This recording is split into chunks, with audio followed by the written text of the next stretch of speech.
내 이름은 양소민. 일주일 전까지만 해도 북한 물자공급소에서 소장으로 일하고 있었다. 오늘부터 여기가 네 집이라오. 하지만 지금은 국가 비밀경찰에게 붙잡혀 있다. 그 이유는 물자 횡령 때문. 소민씨 항상 신세가 많습니다. 뭘요? 대금은 늘 쓰던 그 계좌로 보내주세요. 사실 난 국가의 물자를 부정한 루트로 유통하고 있었다. 몇 년간은 이걸로 꽤 큰 돈을 벌 수 있었지만 네가 양소민 에미나이네? 네는 횡령죄 용의자로 지목되었어. 우리 국가에 반하는 행위는 용납하지 않겠어. 너무 욕심을 부린 탓인지 국가에서 눈치를 챘고 그 결과 비밀경찰의 눈에 들어버린 것이다. 처음엔 단순한 경제범으로 잡혀갔지만 이후 그 에미나이는 우리 쪽에서 맡겼어. 네? 범죄 내용이 악질적이라고 판단되어 비밀경찰에게 넘겨지게 된 것이다. 비밀경찰이 뭐냐고? 그거야 당연히 결코 공공연하게 드러낼 수 없는 잔혹하고 비인도적인 일을 하는 사람들이다. 그렇게 나는 지금 비밀경찰 측에 구속되어 있다. 나 살아서 돌아갈 수 있을까? 다른 나라라면 징역형으로 끝나겠지만 이 나라에선 그런 가벼운 처벌 정도로 끝나지 않는다. 그리고 내 예상대로 내게 내려진 상부의 결정은 양소민 에미나이, 너를 사형에 처한다. 이건 결정사항이네. 그럼 재판은? 그런 건 필요 없다. 코로나로 나라가 피폐한데 나라의 물건을 횡령한 것은 반역죄에 해당한다며 사형을 선고받았다. 북한에서의 일반적인 사형은 사람들에게 본보기를 보여주기 위해 공개 총사령으로 이루어진다. 죽는다는 게 너무나도 두렵다. 하지만 총살이라면 분명 순식간에 끝나겠지? 그렇겠지? 한 방에 죽을 수 있다는 게 그나마 마음의 위안이 되었다. 그런데 따라 나오라오. 내게 내려진 벌은 생각만큼 그리 자유롭지 않았다. 감옥을 나와 잠시 달리다 보니 문득 의문이 들었다. 꽤 멀리 가는 것 같은데 처형장이 도대체 어디인 걸까? 아무리 달려도 처형장까진 한참을 더 달려야 했던 것이다. 그렇게 달리기는 한참 차가 멈췄고 내리라. 여긴 어디죠? 내 질문에 그들은 아무런 대답도 하지 않았다. 그저 나를 차에서 끌어내릴 뿐이었다. 그렇게 내린 곳은 여긴 어디지? 산속인 것 같은데 아무리 봐도 인적이라고는 없는 깊은 산속이었다. 여기에서 처형당하는 건가? 빨랑 가라오. 비밀경찰이란 놈은 짧은 명령 이외의 말은 하지 않았다. 그게 오히려 더 내 공포심을 불러일으켰다. 총살이라기엔 좀 이상하지 않나? 난 이제부터 어떻게 되는 거지? 그리고 한참을 산속을 걷다 보니 하고 싶은 말이 있는 것 같은데 그 마지막이니 내 들어주도록 하겠디. 네. 갑자기 말을 해도 된다는 말을 듣고 나는 죽기 전 유언을 남기려고 했다. 하지만 그건 함정이었다. 저 가족에게 전해주셨으면 하는 말을 시작하려고 한 바로 그 순간 내 후두부에 둔탁한 소리와 함께 충격이 전해져 왔고 두개골이 깨지는 듯한 느낌이 들었다. 뒤통수를 얻어맞았다는 걸 알게 되었을 땐 이미 양손과 양발이 저려와 내 몸은 끈떨어진 꼭두각시처럼 지면에 쓰러져 있었다. 그 시점에서 내 의식은 이미 멀어지고 있었다. 하지만 그들은 무자비하게 해머를 휘둘렀다. 이번 타격으로 완전히 두개골이 깨어졌다. 내가 기억하는 것은 2번의 망치질까지. 이후 나는 곧바로 기절했다. 하지만 그들은 내 머리를 집요할 정도로 계속해서 내리쳤다. 그리고 내가 확실히 죽은 것을 확인한 다음에야 그 가능한 한 깊이 파라오. 알겠습니다. 시체를 산속 깊은 곳에 매장해버렸다. 최근 북한에서는 공포정치를 한다는 인상을 완화하기 위해 공개처형 집행수가 줄고 있다. 국제적인 비판을 피하기 위해서다. 세계에 공공연하게 드러내지 못하는 비공개 처형이지만 소민이 그거이 횡령한 걸 들켜서 감쪽같이 사라졌다는 것 같아. 그럼 우리도 한동안은 몸 좀 사리는 게 좋겠네. 결국 국내에서는 입소문을 타고 퍼져나가 범죄 억제 효과를 거두고 있다. 비공개로 진행되는 만큼 처형의 방법은 때려 죽이거나 등 아날로그적이고 잔혹하다. 죄를 지었다면 그에 합당한 벌을 받아야 한다는 건 이해할 수 있다. 하지만 그 벌이 인권이 지켜진 처벌이길 바라는 건 어려운 것일까? 내 이름은 사타케 요시우미, 42살. 히로야, 왜 울고 있어? 아빠! 어디서나 볼 수 있는 평범한 한 집안의 가장이다. 이 녀석은 내 아들인 히로후미. 저 까마귀한테 머리 맞았어. 뭐? 어쩌다가? 일단 병균 옮을 수 있으니까 깨끗이 씻고 와. 아들, 알지? 너는 어떤 힘든 일이 와도 이겨낼 수 있는 강한 아이인 거. 그러니까 절대 네가 불행하다고 생각하지 마. 네, 아빠, 나도 나중에 아빠처럼 강한 사람이 되고 싶어. 한편 난 제3세계의 불우한 환경에 있는 아이들을 지원하는 NPO 법인에서 일하고 있다. 재봉틀을 사용하면 더 많은 일을 할 수 있을 겁니다. 고마워요, 사타카 씨. 방글라데시에서 재봉틀 사용법을 알려주거나 하는 그런 일들이랄까?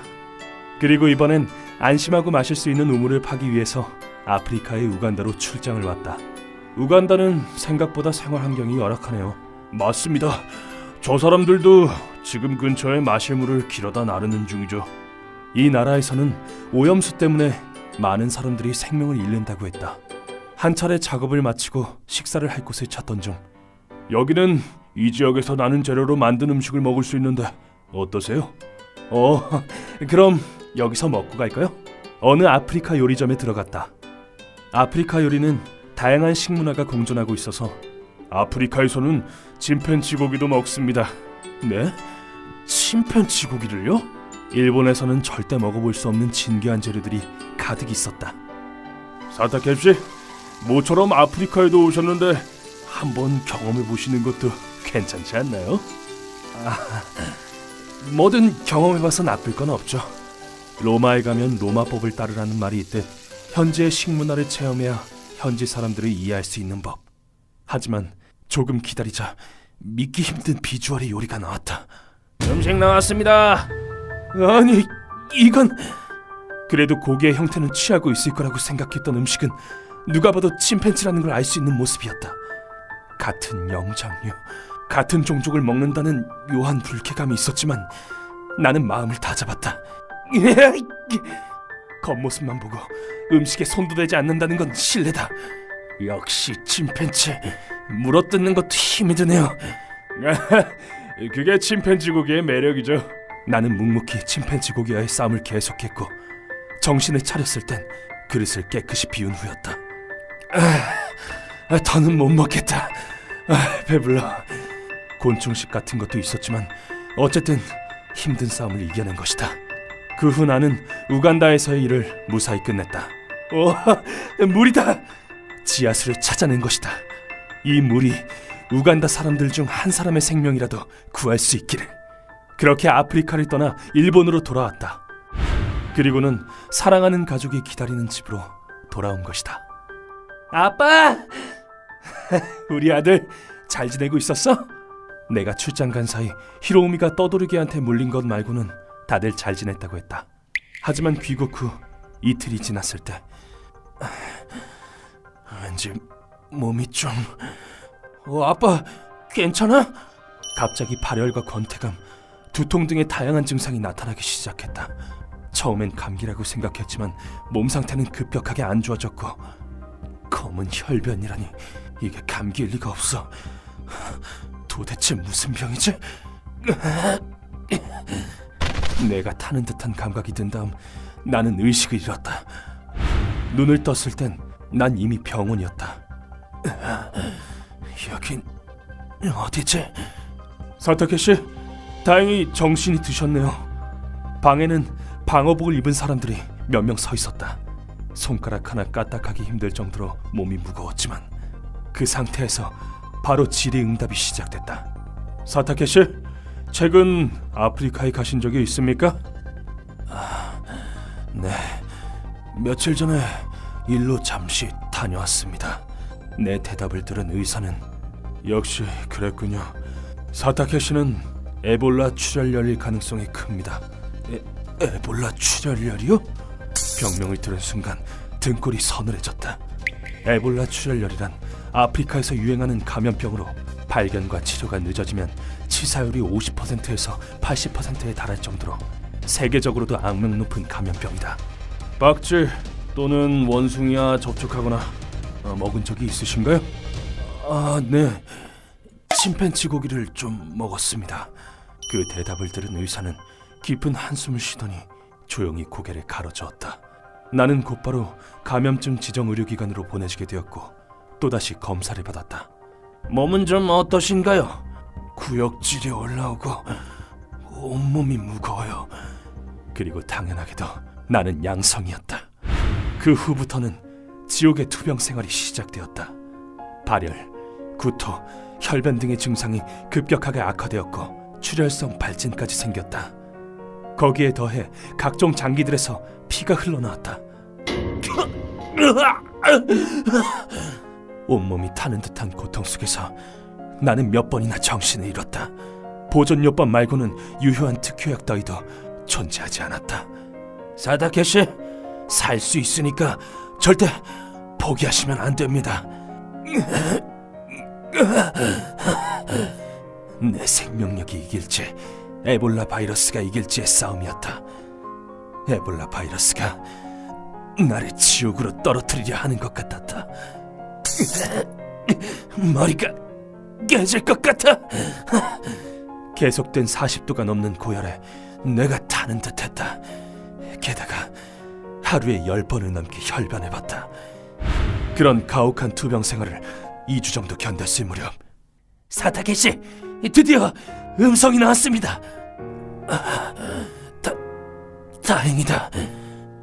나는 에볼라 출혈열과의 싸움에서 이기고 살아 돌아올 수 있었던 것이다.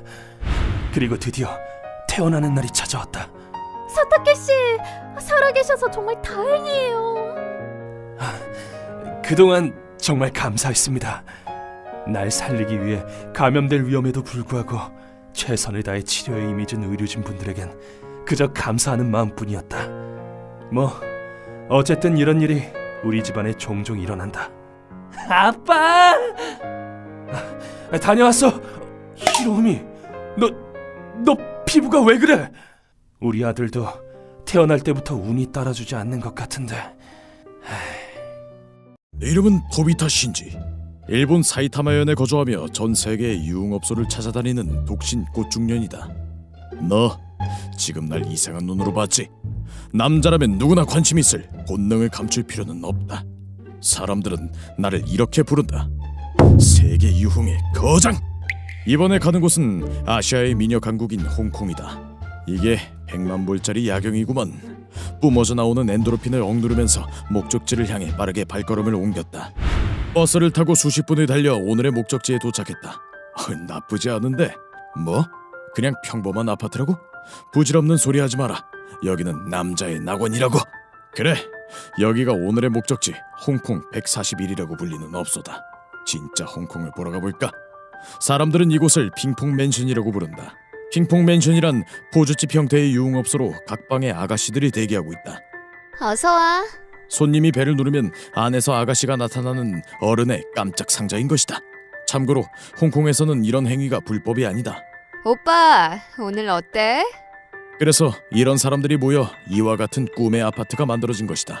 자, 잡담은 이쯤 하고 그만하고 슬슬 들어가 볼까? 멋없는 로비구만. 핑퐁 맨션에는 카운터가 없다. 방 안에서 계산까지 다 해결한다. 우선은 입구에 있는 엘리베이터를 타고 꼭대기층까지 바로 올라간다. 좋아, 가보자고! 꼭대기층부터 순서대로 방문하면서 마음에 드는 아가씨를 찾을 때까지 아래로 내려가는 전법이다. 엘리베이터 문이 열리는 것과 동시에 나는 준비 태세를 갖췄다. 분위기 좋구만. 분홍빛으로 물든 복도가 나의 집중력을 최상으로 끌어올린다. 오호, 문에 아가씨 정보가 적혀있네. 잘 익은 복숭아와 새빨간 딸기. 뭔지 모르겠지만 왠지 좋은데? 그리고 나는 홀린 듯이 한 문 앞에서 멈췄다. 뭔가 좋은 냄새가 난다. 빨라지는 심박수, 멈출 수 없는 두근거림. 열려라, 꿈의 문이여! 나는 배를 눌렀다. 그러나 내 눈앞에 나타난 것은 꽤나 연륜이 있는 마담이었다. 뭔가 잘못됐다. 분명 그런 게 틀림없다. 니하오. 나는 반사적으로 재빨리 문을 닫았다. 좀 더 젊고 팔팔한 여자애는 없는 건가? 으랴! 완전히 삘받은 나는 혈안이 되어 계속해서 배를 눌러댔다. 이걸 몇십 분 동안 했더니 들어올래? 여신님, 대박 미녀다. 대박 운 좋다. 신이시여, 시시. 나는 흔쾌히 들어간 후 6,500엔 정도를 건네고 만반의 준비를 했다. 너의 심정을 두드릴 거야. 어? 두두? 물론 우리말이 통할 리 없지만 느낌만이라도 전달되면 된다. 그러나 내 기대와는 다르게 가고 싶어. 배 아파. 얘 태도가 엄청 별로다. 계속 이 유머를 핑계만 댄다. 그래서 결국은 나 갈래. 시간 없어. 뭐라고? 어디 갔는데? 어째서인지 여자는 돈만 받고 도망쳐 나간 것이다. 하지만 나는 고작 이런 일로 포기하지 않는다. 기껏 홍콩까지 왔는데 이대로 돌아갈까 보냐? 무슨 일이 있어도 세계 유흥거장의 혼을 홍콩 여자들에게 보여주는 거다. 나는 찐낙원에 찾아 다시 배를 눌러댔다. 오, 진짜 예쁘다. 방에서 나온 아가씨들은 다 눈부실 정도로 예뻤다. 과연 아시안 뷰티. 나는 밤새 고민을 거듭하다가 잠시만 다른 방도 보고 올게. 대체 언제쯤 정할 건데? 망했다. 문 닫을 시간 됐다. 그대로 아침을 맞이했다. 당연히 방은 다 닫혔다. 다 귀여운데 어떻게 고르냐고. 결국 아무것도 못하고 내 마음은 산송장처럼 너덜너덜해졌다. 참고로 핑퐁 맨션의 아가씨들은 최대한 돈을 많이 벌기 위해 회전율을 높인다. 다음에 또 와. 치! 최소한의 서비스만 제공하는 경우도 많으므로 주의해야 한다. 그런 이유로 이번 홍콩 원정은 완패로 막을 내리게 되었다. 에이 망해. 실패했다. 우리나라랑 이렇게 가까운데 한 발짝 나온 것만으로도 이렇게나 다른 서비스가 있다니. 이쯤에서 시바 료타로의 명언을 떠올렸다. 용기와 결단과 행동력만 준비되어 있다면 다음 일은 하늘에 맡기면 된다. 마음에 새겨두자. 내 이름은 기토 조지. 전 세계를 누비는 괴식 헌터다. 나는 지금 중국 남부에 있는 구이저우성 위핑현에 와 있다. 중국은 어디 가나 활기차네. 목적은 당연히 괴식 탐구다. 이 지역에 살고 있는 통족이라는 민족이 엄청나게 희귀한 스프를 먹는다는 말을 들었다. 그렇다면 괴식 헌터로서 그냥 지나칠 수 없지. 중국이라면 태반 통구이, 원숭이 뇌, 살아있는 생쥐 요리 등 지금까지 만난 수많은 강적을 낳은 곳이다. 이번에도 만만치 않은 상대임이 틀림없다. 소문에 따르면 그 스프에는 염소가 사용된다고 한다. 염소는 세계 각지에서 사랑받는 가축인데 상대는 중국, 그것도 소수민족이다. 당연히 평범할 리가 없다. 오면서 좀 찾아보니 요리 이름은 양비라고 하는 것 같은데 번역기를 돌려보니 염소똥 스프라고 나왔다. 뭐 잘못된 거 아니야? 역시는 역신가. 진입장벽이 높다. 세계적으로 보면 동물의 배설물을 식재료로 사용하는 문화가 희귀하진 않다. 대표적인 예로 사양 고양이의 배설물로 만든 고급 커피 호피 루악이 있다. 일본 아키타현에도 토끼의 대변이 재료로 들어가는 스카 요리라는 것이 있다. 그렇게 생각하면 염소똥도 쓰일 법하긴 한데 내나 태반에 비하면 아무것도 아니야. 그러니까 몸이 떨리는 건 결코 거부감이 들어서가 아니다. 나쁘게 생각하지 말아주시게. 택시를 탄 지 30분쯤 되었을 때 손님 도착했습니다. 여기가 통족의 요리를 파는 가게예요. 감사합니다. 나는 결전의 무대가 될 식당에 도착했다. 메뉴를 훑어보니 확실히 내가 찾는 요리도 있었다. 양비랑 땅강아지 볶음, 샤항, 그리고 벌꿀주 주세요. 양비? 아, 베레이 말이구나. 알겠어요. 양비는 통족이 쓰는 말로 베레이라고 하는 것 같다. 가장 먼저 나온 건 벌꿀주였다. 오호라, 벌의 유충을 술에 절여 놓은 건가? 강한 알코올 향 속에 벌의 구수한 맛이 잘 녹아 있어서 꽤나 맛있다. 다음으로 나온 건 땅강아지 볶음이다. 이건 고약한 냄새도 안 나고 매콤해서 그런지 자꾸 손이 간다.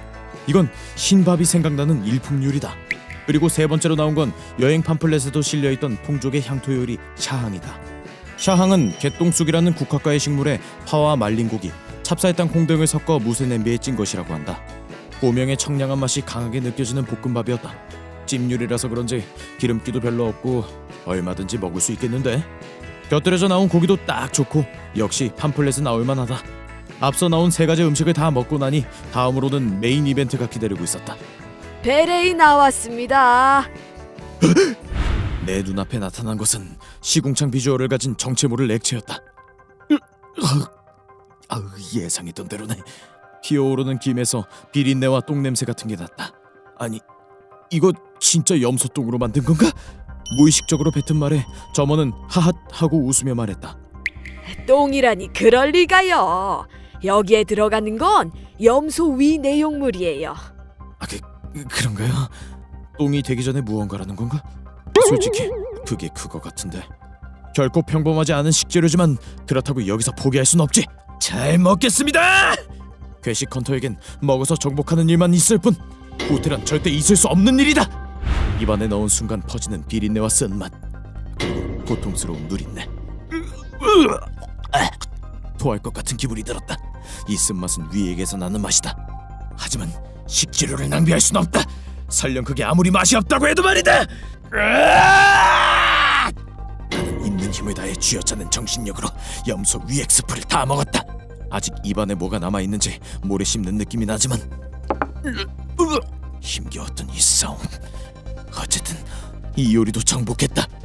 에이, 잘 드시더구만. 어때요? 맛 괜찮죠?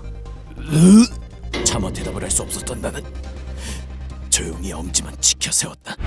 여담이지만 양비는 통족의 경사스러운 날에 먹는 귀한 요리라고 한다. 염소는 5만 풀을 다 먹고 살지 않습니까? 그래서 양비는 약효가 있습니다. 그런가? 납득이 가는 말이긴 하다. 그 비주얼로는 상상도 안 되지만 괴식을 한 다음 날은 비교적 위장에 큰 타격이 있는데 완전 쾌변했다. 어쩌면 이건 양비의 효과일지도 모르겠다. 내 이름은 키토 조지. 괴식을 찾아 세계 각지를 돌아다니고 있는 괴식 헌터다. 나는 지금 남미 페루에 있는 마추픽추 유적의 절경을 즐기고 있다. 역시 1년에 한 번은 이 절경을 눈에 담아야 한다니까. 세계 곳곳의 눈부신 경치를 보는 건 내 삶의 활력과도 같다. 마추픽추 유적은 페루의 우루밤바 협곡에 있다. 시공을 초월한 로망이 이곳에 있지. 여긴 16세기에 사라진 잉카 제국의 유적으로 산과 절벽에 가려 공중에서만 볼 수 있다. 하여 공중도시라고도 불린다. 잉카 제국에는 문자가 없었기 때문에 이 유적이 무엇을 위해 존재했는가는 아직도 불명확하다. 이런 장엄하고 아름다운 유적을 만들 수 있었는데 문자는 없었다니 정말 아이러니한 일이야. 나는 이 아름다운 절경에 매료되어 있었다. 그래서 정기적으로 이곳에 와 심신의 안정을 찾는 걸지도 모르겠군. 타국 사람이라 해도 이 정도의 정성을 다했다면 잉카의 태양신이 한 번쯤은 굽어 살펴줄 수도 있겠지. 그렇게 내 나름의 경건한 예식은 끝이 났지만 역시 해발 2430m로군. 기압차가 견디기 힘든걸. 페루의 수도 리마에 돌아왔을 때는 이미 난 너무 지쳐 있었다. 비경 헌터로서는 한심한 꼴이지만 이건 체질이라 어떻게 할 수가 없다. 괜찮으세요? 그렇게 푹 퍼져 있는데 가이드가 말을 걸어왔다. 괜찮습니다. 마추픽추와 기압차가 상당해서 조금 피곤할 뿐이에요. 저지대에 사는 것도 나름 힘든 일이긴 하죠. 나와 같은 증상을 호소하는 사람이 많았겠지. 가이드는 납득한다는 듯 고개를 끄덕였다. 그런 거라면 원기 회복에 좋은 음료수를 하나 소개해드릴까 하는데. 음료수요? 이 지역에 있는 건강식 같은 건데 효과가 죽입니다. 그렇게 웃으며 말하는 가이드를 보고 난 익숙한 냄새를 맡았다. 이건 괴식의 냄새다. 그 음료수 궁금하네요. 무거운 몸에 채찍질을 가하며 가이드를 따라 나서자 도착한 곳은 시장이었다. 여기인가요? 네, 여기가 진또백이죠.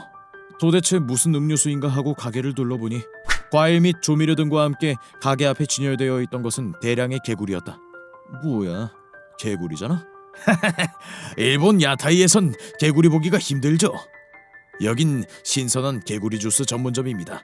신선한 개구리 주스라고요? 신선한이라는 말에 주춤했지만 일단 흥미로운 음식임에는 틀림없다. 개구리는 세계 여러 나라에서 식용으로 사용되는 주요 단백질원 중 하나다. 개구리 요리는 흔하지만 개구리 주스는 처음 들어봅니다. 이건 명물이라고 할 수 있죠. 이런 괴식을 놓치고 있었다니 나는 아직도 갈 길이 멀었군. 생각지도 못한 형태로 시작된 싸움이지만 여기에서 물러선다면 괴식 헌터라고 할 수 없다. 개구리 주스 부탁드립니다. 네, 개구리는 이걸로 드릴까요? 그렇게 말하며 통에서 꺼낸 개구리를 내게 보여주는 점원. 서비스로 2마리 넣어드릴게요. 굳이 그럴 필요는... 2마리 다 두꺼비 아닌가 싶을 정도의 크기였지만 이 몸의 상대로는 저 정도는 되어야지. 내가 오케이 사인을 내자 그녀는 조리를 시작했다. 그 첫 시작은 우와, 가차없네. 책상 모서리에 개구리를 내려쳐서 죽이는 일이었다. 여자 점원은 굉장히 익숙한 듯 손을 놀렸다. 그리고는 재빨리 피부를 벗기고 준비해뒀던 국물과 함께 냄비에 넣었다. 다른 가게는 내장을 다 제거하지만 여기는 내장도 전부 넣기 때문에 효과가 직방입니다. 그렇군요. 남미의 개구리 중엔 분명 위험한 독성분을 가진 개구리도 있을 텐데 그건 괜찮은 건가? 그런 내 걱정을 비웃듯 점원은 개구리를 데치는 동안 조리를 이어갔다. 지금 넣고 있는 건 꿀과 마카가루예요. 마카라면 정력제로도 쓰이는 그걸 말하는 건가요? 네. 그래서 이 주스는 페루의 비아그라라고도 불리죠. 가이도와 이야기하는 사이 데친 개구리가 담긴 믹서기가 큰 소리를 내며 돌아가기 시작했다. 개구리가 갈리고 있어. 생각보다 식감이 살아있으니 걱정은 안 하셔도 됩니다. 식감이 살아있다니. 그렇게 개구리 주스는 내 앞에 놓여졌다. 참고로 가격은 한 잔에 10솔, 약 370엔. 주스치고는 대단한 색깔이네요. 한 입 쭉 들이키시죠. 그런 말 하지 않아도 이 몸에게 각오를 다질 시간 따위 필요하지 않다고. 잘 먹겠습니다. 먹겠다고 결심했을 땐 이미 먹고 있는 게 진정한 괴식 헌터니까. 물컹물컹한 액체가 입안으로 들어온 순간 뭐라 설명할 수 없는 비릿함이 코를 찔렀다. 갈리지 않은 개구리가 입안에 씹히는 건 둘째치고 각종 조미료가 전혀 조화롭게 섞이지 않았잖아. 꿀로 대충 맛을 가리려고 한 것 같은데 오히려 꿀에 단맛이 섞여서 역겹다. 하지만 괴식 헌터에게 음식을 남기거나 개어내는 일 따윈 없지. 나는 마지막 남은 기력을 쥐어 짜내서 잔에 담긴 냄새나는 액체를 목구멍으로 밀어 넣었다. 그릇은 깨끗이 비워냈지만 이번만은 시원한 기분이 들지 않았다. 잘 먹었습니다. 시원시원하게 드시네요. 하지만 너무 맛이 없어서였을까? 무겁던 몸은 좋아진 듯하기도. 그렇게 이번 싸움에서도 승리로 끝났지만 문제가 한 가지 남아있다. 힘이 넘쳐서 잠이 안 와. 이럴 때 독신이라는 건 괴롭다. 시합에선 이겼어도 경기만 놓고 보면 졌다는 게 이런 건가? 내 이름은 토비타 신지. 사정이 있어 세계 각지를 돌고 있는 36살의 꽃중년이다. 어째서 세계 각지를 돌고 있는 거냐고? 오늘도 남성 호르몬이 끌어 넘치는군. 알고 싶나? 그건 바로 여자 때문이다. 남자라면 누구나 흥미가 있겠지. 자신의 본능을 숨기려고 하지 않아도 돼. 사람들은 날 이렇게 부르지. 세계 풍속 마이스터라고. 대학 졸업 여행으로 처음 해외 풍속점을 맛본 나는 이런 천국이 또 있나? 이 세계에 푹 빠지게 되었다. 전 세계의 밤문화를 즐기기 위해서는 상당한 돈이 필요한데 이 몸은 아직 자취를 시작하지 않은 고소득의 독신 남성. 죽어라 일해서 번 돈을 전부 여기다 쓰지만 이런 행동에 조금의 망설임도 없다. 그런 내가 이번에 방문한 곳은 태국의 방콕이다. 역시 날씨가 딱 좋군. 태국은 이미 유명한 성진국이다. 밤이 되면 활락가마다 사람들의 발길이 끊이지 않는다. 예전 베트남 전쟁이 한창이던 무렵 태국에는 많은 미국인들이 체류했다고 한다. 오늘도 피곤하다. 수고했어요. 그런 그들의 수요를 알아본 태국에선 밤문화 사업이 발전했다고. 하지만 전쟁이 끝나자 군인들은 태국을 떠났고 아, 오늘도 파리만 날리네. 당연히 손님들의 발길도 끊어졌다. 태국엔 대량의 여성 실업자가 나왔고 급감한 외화 수입으로 인해 정부는 골머리를 썩였다. 마음이 급해진 태국 정부는 국책의 일환으로 밤문화 산업을 포함해 관광 분야에 힘을 쏟았고 최고다 최고야. 그런 태국의 정책이 성공해 외국인 유치로 이어져 태국이 선진국 반열에 오르는 계기가 되어주었다고 한다. 그런 일련의 과정에 부산물이라고 할까? 태국에는 그 어느 나라보다 트랜스젠더들이 많다. 이거 몸이 몇 개여도 모자라겠어. 그래, 성산업의 뒷면에 있는 역사를 풀어내는 것도 세계 풍속 마이스터의 역할. 여기저기 둘러보며 걷다 보니 오늘의 목적지 팟퐁거리에 도착했다.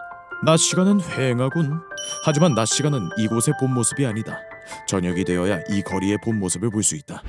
나는 밤이 되기까지 근처에서 시간을 보낸 다음 이제야 좀 재밌어지네.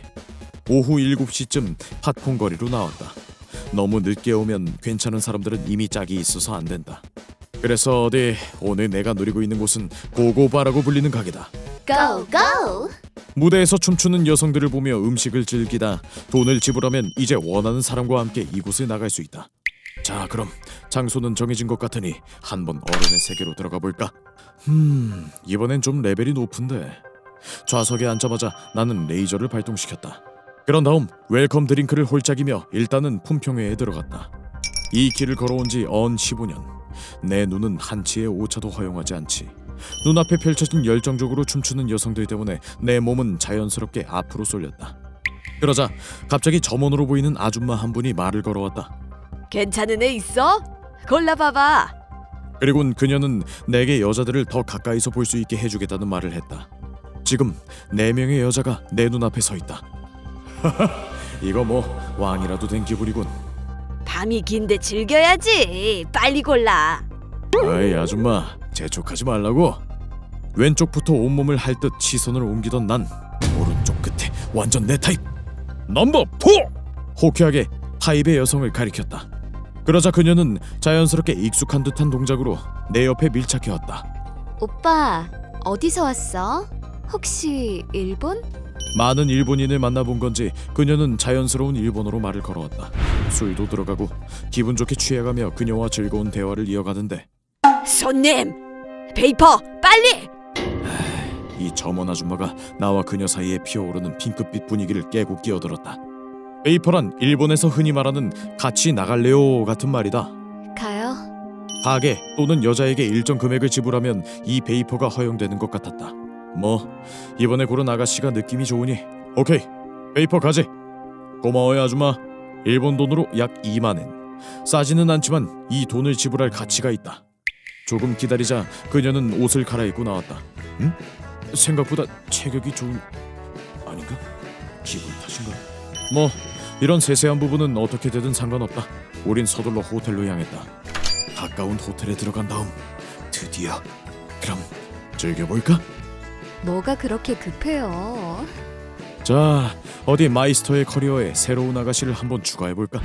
하지만 거기엔 충격적인 함정이 숨어 있었다. 잘 부탁해요, 신지 씨. 설마가 사람 잡는다고? 이 여자 레이디 보이다. 즉 남자란 말이다. 신지 씨, 그쪽 내 타입인 거 알아요? 이 몸이 남자를 호텔에 데려왔다고! 사실 태국의 밤문화는 레이디보이가 섞여 있는 경우가 많지만 위험했어. 개중 상당한 미인들이 많아 대부분 눈치채지 못한다고 한다. 그렇게 나의 이번 태국 여행은 막을 내렸다.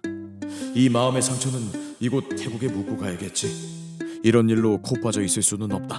왜냐하면 난 세계 풍속 마이스터니까. 내 이름은 김동희. 북한군 명예위병대 대장의 아들이다. 배경이 좀 좋은 편이라고 할 수 있다.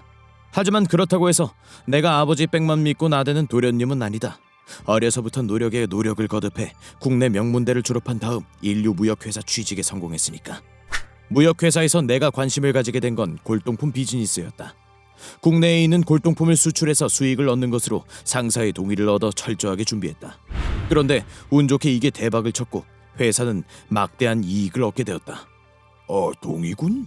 앞으로도 잘 부탁하네. 네. 그리고 이번 일로 인해 나는 젊은 나이에 부사장의 자리에 앉게 되었다. 이때 나는 세상을 다 가진 듯한 기분이었다. 승차감 죽인다. 오빠 최고!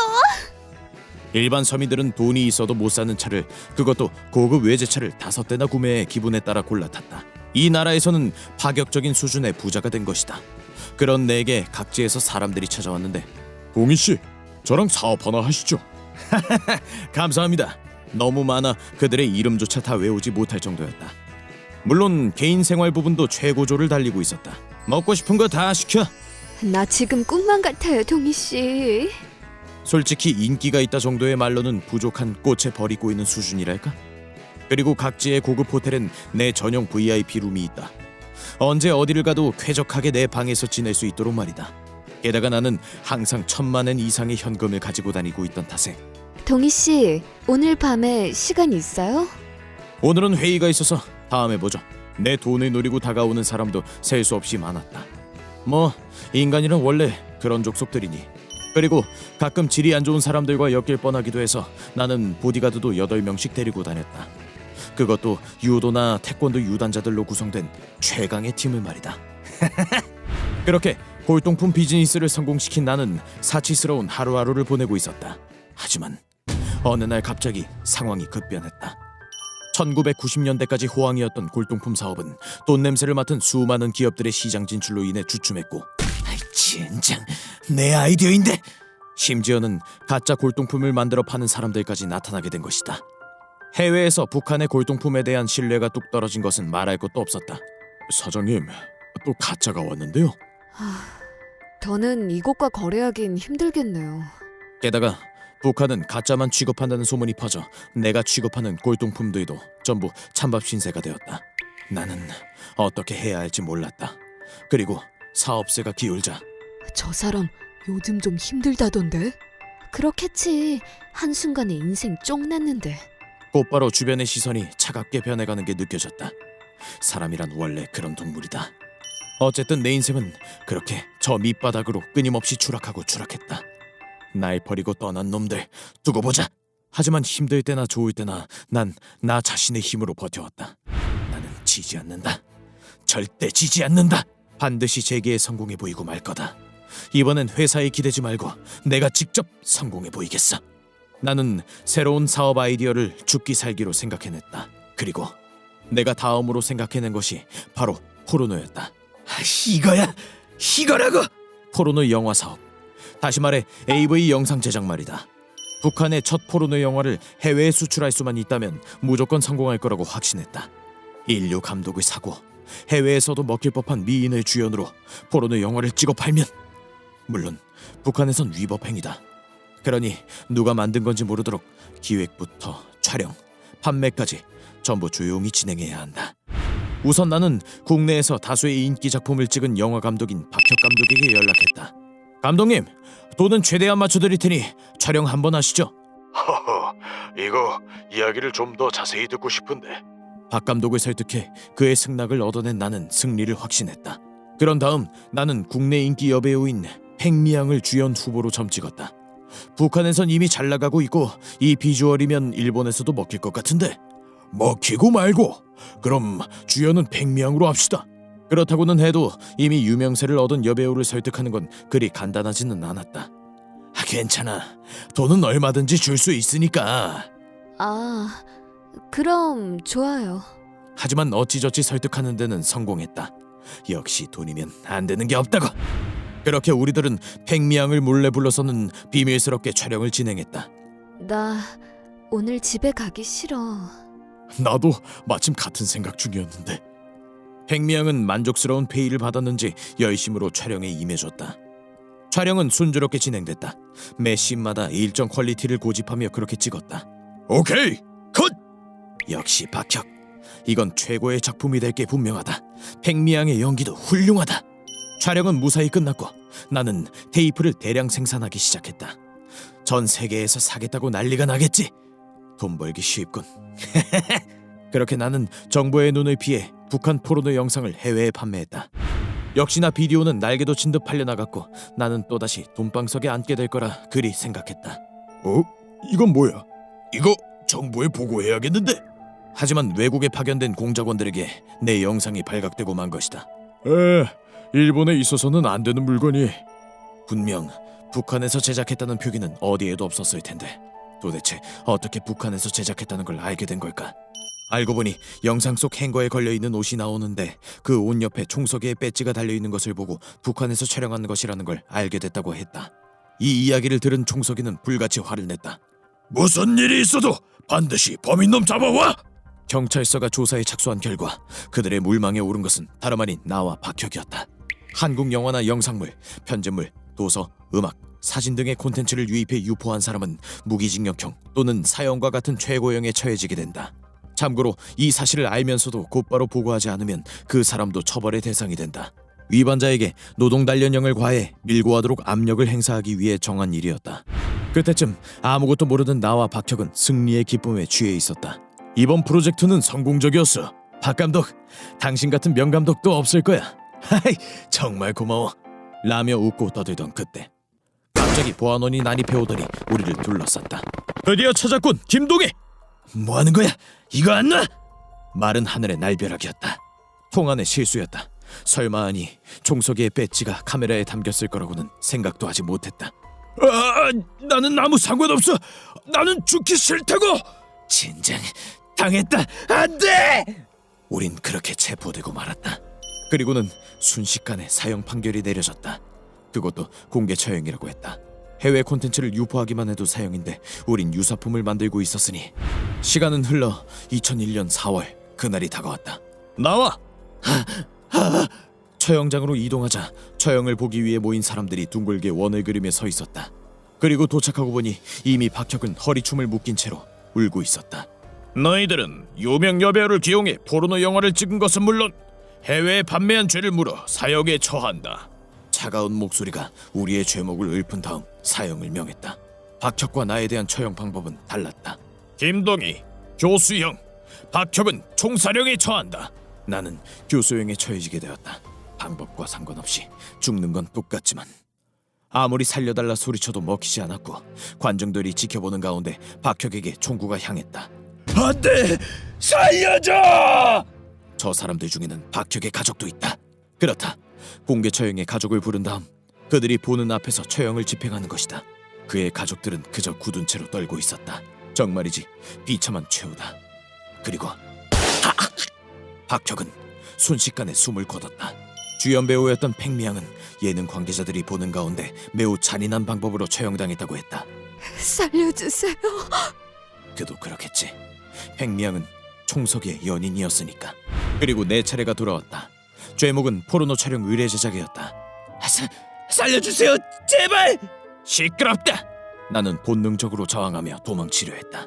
하지만 사람들의 손에 이끌려 처형대에 끌려간 다음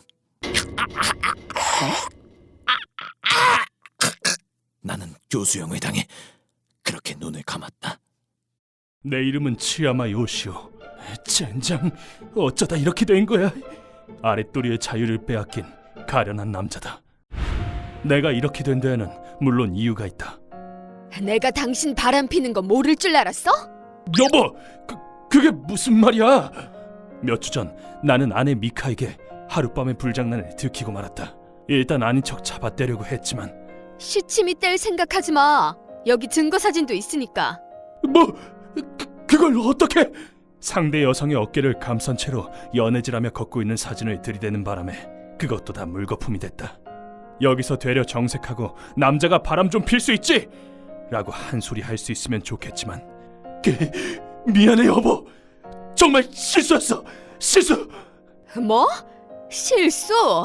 지금 장난해? 난 지금 장인어른이 사장으로 있는 회사에 재직 중이다.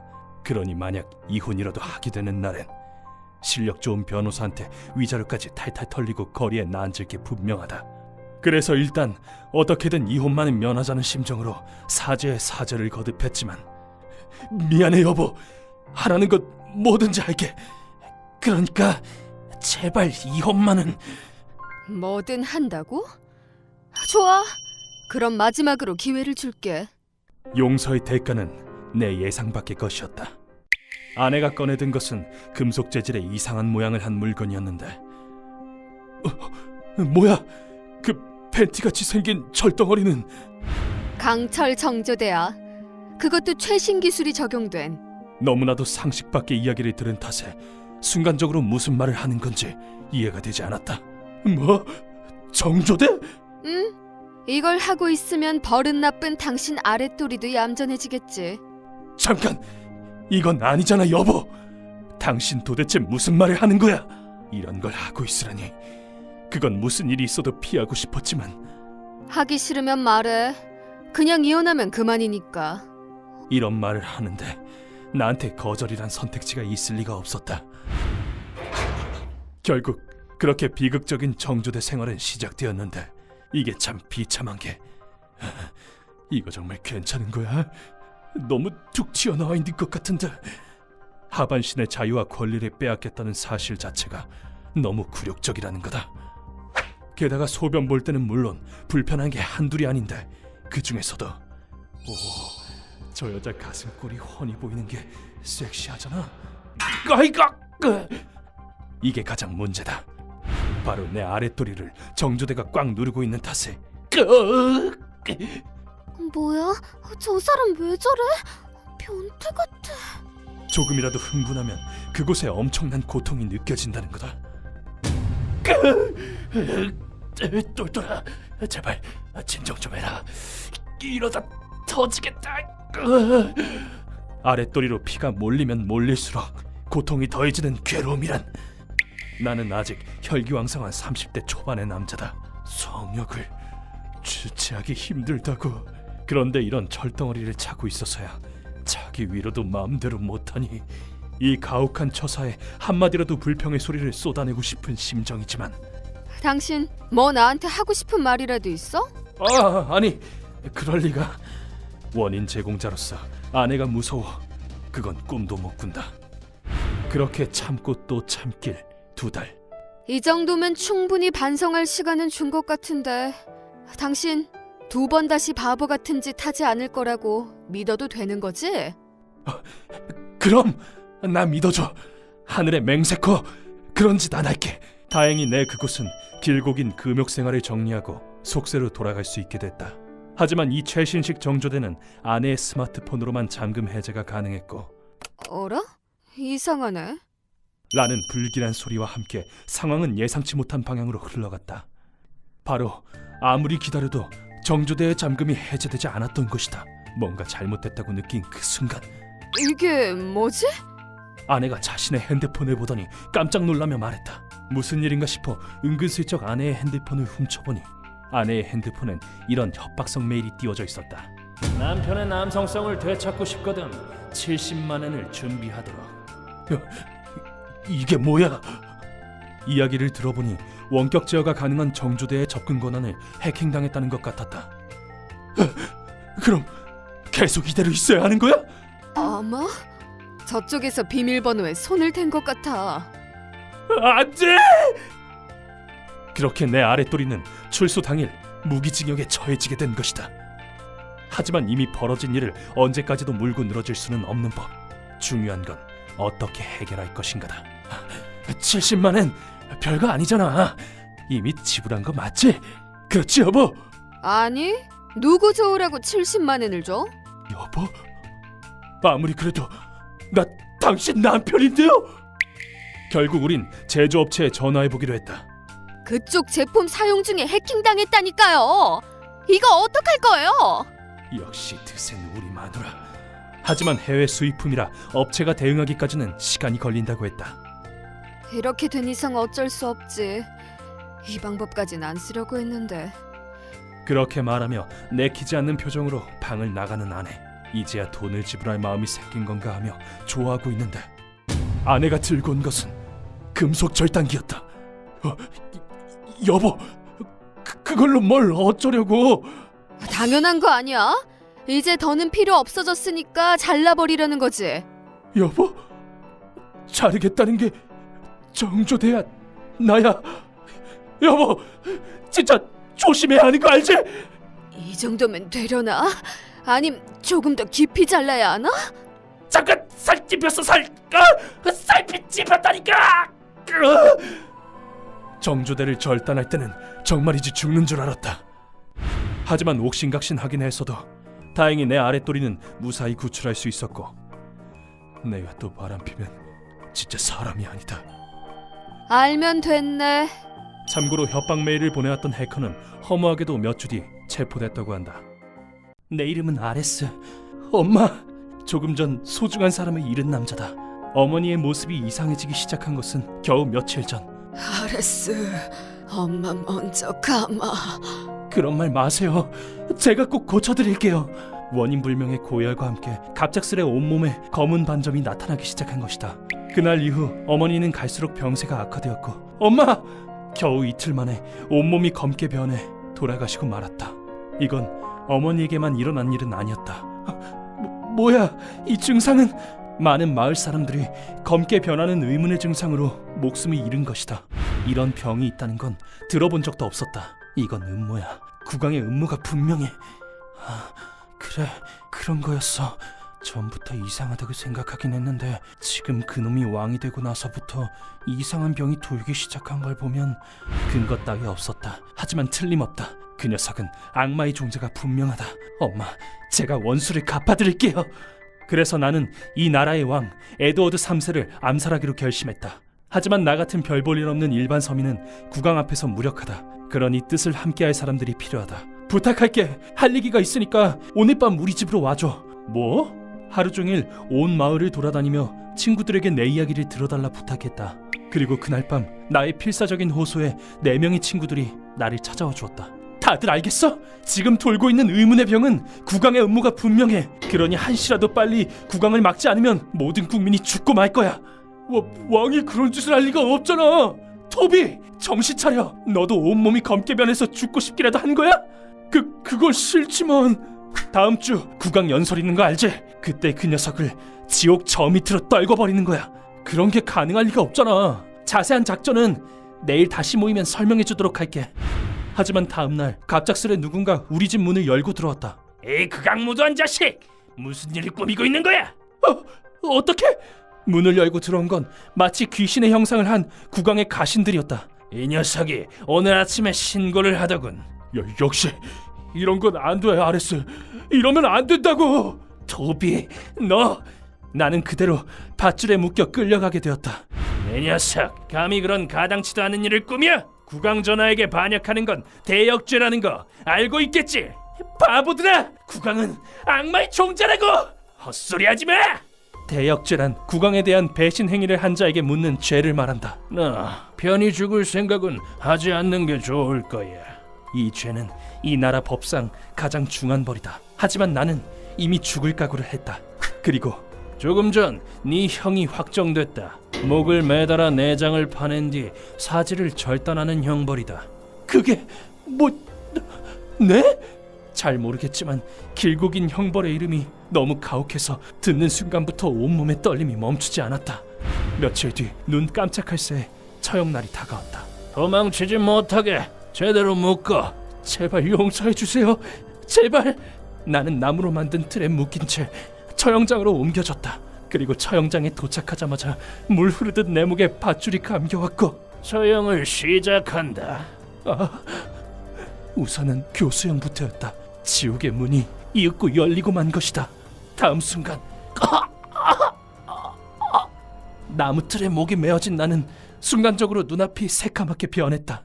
하지만 이 처형은 그렇게 간단히 죽게 해주지 않았다. 좋아, 이제 슬슬 괜찮겠지. 다시 살려라. 나는 요단강을 건너기 직전 다시 정신을 회복했다. 그리고는 그들은 곧바로 날카로운 칼을 꺼내들었다. 자, 그럼 어디 장기를 파내볼까? 국왕 전하께 반기를 든 어리석은 놈. 나는 의식이 몽롱한 중에 칼을 보고 파들파들 떠는 것 말곤 할 수 있는 것이 없었다. 사형 집행제가 내 복부를 활짝 열어젖혔다. 생각보다 건강하구나. 사형 집행자는 마치 장난감이라도 가지고 노는 듯 담담하게 내 장기들을 끄집어냈다. 거의 모든 장기가 파내어졌음에도 치명상은 입지 않도록 판에 서인지. 호이! 호이! 호이! 죽지 않는 지옥이 있다면 여기가 그곳이 아닐까? 조금 전까지 내 몸속에 있던 장기들은 불에 다 사라지고 있었다. 무슨 곱창구이라도 보는 듯하건. 나는 활활 타는 불꽃을 바라보며 겨우 숨을 거둘 수 있었다. 장기가 빠져나가 비어버린 내 몸은 마지막으로 사지가 절단되어 마을 곳곳에 전시되었다. 국왕 전하에게 맞서면 이렇게 된다는 국민에게 보내는 메시지의 일종이겠지. 이 팬데믹을 일으킨 피부가 검게 변하는 의문의 병은 나중에 흑사병이라고 이름 붙여졌다. 14세기 한 세기 동안만 해도 1억 명의 사람이 이 병으로 사망했다. 국왕의 음모가 아니었구나. 내 이름은 후지탈 레이. 나도 오늘부턴 그토록 염원하던 회사원이다. 우리 회사에서 그동안 준비한 실력을 마음껏 보여주셨으면 합니다. 하지만 마음엔 불안이 가득하고 여전히 갈등을 반복하며 살고 있다. 어째서 난 이렇게 되어버린 걸까? 이런 내 이변을 알게 된 건 초등학교 6학년 때다. 그날은 학교에서 돌아오자 미열이 났다. 어라? 감기인가? 그런가? 처음엔 단순히 감기라고 생각했다. 하지만 2주가 지나도록 열은 내려가지 않았고 이상하네. 왜 아직도 열이 있지? 엄마, 몸이 너무 힘들어요. 이때 팔에 습진 같은 게 생겼던 탓에 엄마 손에 이끌려 처음으로 병원에 갔었다. 혈액 검사를 해보니 선생님, 설마 큰 병인 건 아니겠죠? 그건 확답을 드리기가... 일단 큰 병원을 가보시는 게 좋을 것 같습니다. 더 큰 병원에서 검사를 받아보는 게 좋겠다는 말을 듣게 되었고 불안감은 커져만 갔다. 그렇게 의사의 말대로 대학병원에 가서 검사를 받은 결과 이건 전신 홍반 루푸스입니다. 네? 생소한 병명을 듣게 되었다. 선생님, 그게 도대체 무슨 병이죠? 이건 난치병으로 교원병 질환 중 하나입니다. 난치병? 놀라 굳은 엄마 옆에서 나는 밀려드는 공포에 떨어야 했다. 통칭 SLE, 발열이나 전신 권태감 등의 증상에 더해 관절이나 피부, 신장, 폐, 중추신경 등의 내장에도 증상이 나타나는 이 병은 전국에 6만에서 10만 명 정도의 사람이 앓고 있으며 그중 90% 정도가 여성이라고. 20대를 중심으로 10대에서 40대까지 고루 발견되는 병입니다. 다양한 증상을 동반하기 때문에 장기적으로 약을 먹으며 치료를 하지 않으면 안 된다고 했다. 그렇게 중학생이 된 나는 자주 두통과 발열에 시달려야 했고 계속되는 피로감에 고통받는 하루하루가 이어졌다. 레이야, 괜찮아? 벌써 가게? 몸이 안 좋아서. 덕분에 학교에 지각하거나 조퇴하는 일도 많았다. 나는 이렇게 평생을... 컨디션은 좀 어떠니? 두통이 심하고 관절 마디가 아파서 쉽게 피로해져요. 통원하면서 이 병과 싸워야 하는 걸까? 치료는 대부분 스테로이드가 메인. 이 병은 나을 수 있긴 한 건가요? 글쎄, 완치는 어렵지 않을까? 스테로이드는 부작용이 심해 좋지 않다. 불치병이라 나도 모르게 마음이 무너질 것 같아졌다. 완치는 어려워도 우리 약을 다양하게 쓰면서 증상이 거의 나타나지 않는 관해라는 상태를 목표로 해보자. 알겠지? 완치는 불가능해도 증상이 발현되지 않도록 억제하는 치료라. 그래, 피할 수 없다면 맞서 싸워야겠지. 그렇게 나는 불안감을 떨치지 못한 채로 고등학생이 되었다. 그리고 또 의사로부터 과한 운동은 삼가라는 말도 듣게 되었다. 그렇구나. 건강이 제일이니 몸이 괜찮아지면 언제든지 다시 오렴. 네, 입학하고 얼마 지나지 않아 테니스부에서 나오게 되었다. 금방 피로감을 느끼는 탓에 당연한 수순이었지만. 그리고 점차 증상은 한눈에 보기에도 심할 정도로 겉으로 드러나기 시작했고. 너 얼굴 왜 그래? 아무것도 아니야. 드러난 증상은 사람들의 관심을 모았다. 그뿐만이 아니었다. 수업 중에도 갑자기 극심한 구토기가 올라왔다.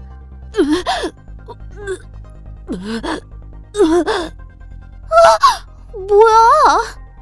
더는 학교에 가는 게 즐겁지 않았다.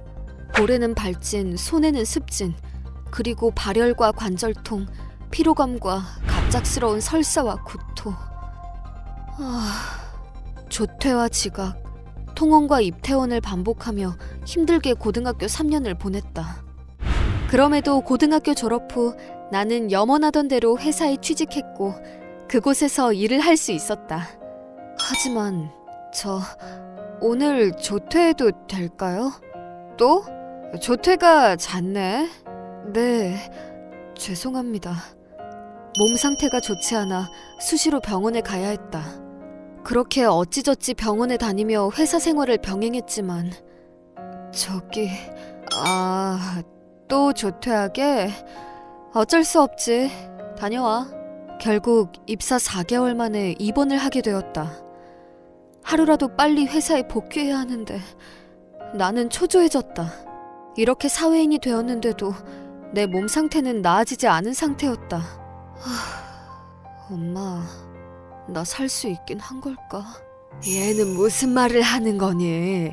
그거야 당연하잖아. 퇴원 후 내장에도 영향이 간 건지 장염으로 나는 재입원해야 했고 결국 회사를 퇴사하게 되었다. 내 꿈은 재취직하는 것, 그리고 앞으로 결혼도 하고 아이도 낳고 싶다. 너랑 같은 길을 걸어간 사람들이 많아. 그중 아이를 낳은 분들도 많고. 네, 그러니 지금은 희망의 끈을 놓지 않으려고 긍정적인 마음가짐으로 한 달에 한 번씩 대학병원에서 주치의 선생님께 진료를 받고 있다. 이렇게 불안과 분함으로 뒤범벅된 나날들을 보내던 중 애석하게도 뭐야 이게? 거짓말! 머리카락이 한 움큼씩 빠지기 시작했다. 이젠 두렵기까지 하다. 그저 걷고 있을 뿐인데 심장이 빨라져 오고 숨이 가빠온다. 괴로워. 그리고 아침에 일어날 때의 눈두덩이와 목욕하러 화장실에 갈 때 다리의 붓기가 눈에 띌 정도로 심해졌다. 그리고 새로운 증상으로 신장의 기능이 저하되는 신부전까지 발견되었다. 노폐물과 수분을 소변을 통해 몸 밖으로 배출하는 기능이 떨어진 것이다. 울지 말고 선생님이랑 다시 천천히 치료해 나가자. 이제 더는 싫어요. 이래서는 취직은 불가능하잖아요. 레이야, 포기하면 안 돼. 배출되지 못한 수분이 체내에 쌓여 날로 체중은 불어갔고 온몸이 부어올랐다. 하지만 얼마 지나지 않아 내 몸은 한계를 맞이하게 되었다. 믿을 수 없을 정도로 부은 몸이 마치 풍선처럼 부풀어 오른 것이다. 나는 우는 엄마를 뒤로하고 그렇게 조용히 숨을 거뒀다. 레이야, 레이야. 내 인생은 병과의 전쟁이었다. 하지만 엄마 덕분에 행복할 수 있었어. 내 이름은 루이즈. 어디 오늘은 또 누구 주머니를 털어볼까? 18세기 프랑스에 살고 있다. 나는 지금 쉽다 쉬워. 보다시피 도둑질을 하며 먹고 살고 있다. 귀족 여성들은 돈 깨나 나가는 물건들을 몸에 잔뜩 지니고 있으면서도 고상한 척이나 할 줄 알지 소지품에 대한 경계심이 하나도 없다. 어머, 내 파우치! 오늘은 운이 좋지 않아? 그 덕에 돈 많은 귀족들의 물건을 훔치는 건 식은 죽 먹기보다 쉽다. 그렇게 훔친 전리품은 곧바로 전당포에 가서 팔아버린다. 루이즈, 너 이거 엄청 비싼 장수인데 도대체 어디서 난 거야? 그래요? 뭐 괜한 거 묻지 말고 빨리 돈으로 바꿔주기나 해요. 그리고 물건을 현금화하면 항상 가는 술집에서 밤새도록 술 파티를 연다. 아저씨, 여기 와인 한 잔 추가요. 루이즈, 너 너무 많이 마시는 것 같은데. 돈은 넉넉하게 있으니까 걱정하지 마시죠. 이게 바로 내 일상이다. 하지만 그런 영광의 나날들도 머지않아 끝을 맞이하게 되는데. 루이즈 마르탱, 너에게 육구 부인으로부터 피해 신고가 들어왔다. 피해 신고? 나 그런 거 몰라. 내가 뭘 했다고 이러는 건데. 이건 최악의 전개다. 시침이 떼지 마. 이번 주에 신고된 피해만 해도 벌써 6건이니까. 난 모른다니까. 저리 안 가? 손 놓으라고. 도둑질로 잡혀가게 되면 그냥은 끝나지 않는다. 자꾸 귀찮게 하는 녀석 때문에 한순간 이성을 잃은 나는 좀 놓으라니까. 날 잡으러 온 녀석을 밀치고 말았다. 이건 좋지 않다. 역시나 조금 있자 그 녀석들의 지원군들이 달려왔고. 얌전히 따라오기나 해. 놓으라니까. 날 어디로 데려가려는 거야? 그렇게 나는 계속된 도둑질과 폭행죄로 체포되게 되었다. 그 길로 감옥에 갇히게 된 나는 여기서 반성하고 있어. 사람을 죽인 것도 아니니 한 2, 3일 정도 있으면 이곳에서 나갈 수 있을 거라 그렇게 생각하고 있었다. 하지만 상황은 내 생각과는 다르게 흘러. 자, 다들 구경들 하세요. 오늘의 죄인이 여기 있습니다. 죄목은 상습 도둑질 및 폭행죄입니다. 뭐 하는 거야? 이거 안 놔? 감옥에 갇힌 다음 날 아침, 나는 많은 사람들이 모인 광장 같은 곳으로 끌려가게 되었다. 젠장, 공개 처형이라도 하겠다는 거야 뭐야? 근데 저 사람 팔고 사는 루이즈 아니야? 어머, 맞네, 맞아. 제가 도둑질에 주먹까지 휘둘렀다고? 마을 사람들 다 보는 데서 쪽팔리게. 그때 갑자기 그들은 나를 단상 같은 곳에 두고선 두 다리를 밧줄로 묶고는 그대로 매달았다. 뭐 하자는 거야? 이거 안 풀어? 조용히 해. 넌 얌전히 염소 고문이나 받아. 그의 말처럼 그곳엔 염소가 2마리 준비되어 있었는데 이 2마리 염소가 가까이 오자 그는 내 다리에 소금물을 끼얹었다. 염소는 소금을 좋아하지. 그가 소금물을 뿌리자 염소들이 내 발바닥을 핥기 시작했고 간지러움 때문에 나는 온몸이 뒤틀렸다. 염소가 핥는 것뿐인데 간지러워서 미칠 것만 같아. 실로 효율 좋은 고문이지. 고문관은 그저 묵묵히 소금물을 뿌려댔다. 그렇게 소금물이 끼얹어지고 염소에게 핥아지길 1시간쯤 되자 발바닥 피부가 물에 불기 시작했다. 이제 네 죄를 인정할 생각이 드나? 인정한다면 놓아줄 수도 있는데 말이야. 내가 인정할 줄 알고? 그리고 점차 발바닥엔 간지러움을 넘어 극심한 고통이 전해져 오기 시작했다. 그렇게 내 발바닥 피부는 강렬한 고통과 함께 평생 발 없이 살고 싶은 게 아니라면 인정해. 싫어. 인정 못해. 너덜너덜할 정도로 살갗이 벗겨져 있었다. 사실 염소의 혀는 오돌토돌한 돌기 같은 게 있어 사포와 같은 역할을 한다. 즉, 그 혀로 계속해서 핥으면 사람의 얇은 피부는 쉽게 벗겨지고 마는 것이다. 3시간 뒤, 물에 뿐 발바닥 피부가 벗겨져 피가 맺히기 시작했다. 염소는 피도 좋아하지. 그래도 끝까지 항복하지 않고 고통을 참아봤지만 염소들은 지치지도 않고 발바닥을 핥아댔다. 5시간이 지나자 피부는 겉피가 다 벗겨져 진피가 드러날 정도가 되었고 그곳에 소금물 맛이 어때? 몸의 일부가 깎여나가는 고통과 공포. 죽고 싶어도 죽을 수 없는 무시무시한 고문이 계속됐다. 발에서 흐른 피 때문에 의식은 점차 옅어져가고 발바닥의 감각도 사라진 지 오래였다. 이제 슬슬 죄를 인정하지 그래. 난 아무 짓도 안 했어.